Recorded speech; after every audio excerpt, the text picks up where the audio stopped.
বন্ধুরা, আজকে এইগুলো দিয়ে মাছের ভাত রান্না করব। এগুলোর ভিতরে পেঁয়াজ, তারপর ডিম হয়েছে, ডিম ভিতরে দিয়ে দিচ্ছি। এটা দেখেন, ডিম ভিতরে দিয়ে দিচ্ছি, মশলা দিয়ে রাখছি। তারপরে এটা পেছামো। এখানে আমাদের জন্য সবজি তরকারি,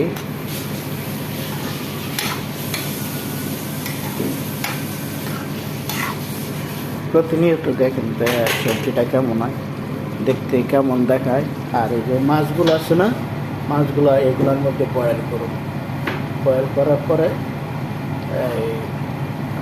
এই পানিতেই মাছের ভাত রান্না করব। ঠিক আছে,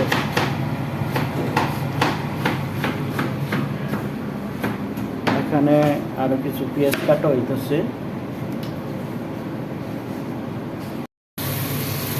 বন্ধুরা, এভাবে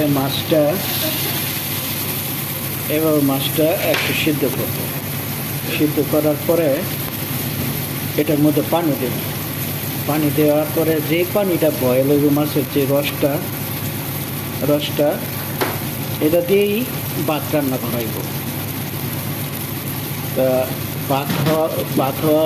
ভাত শেষ করার পরে আবার আরেকটা ভিডিও হবে, তখন আপনাদের দেখাবো।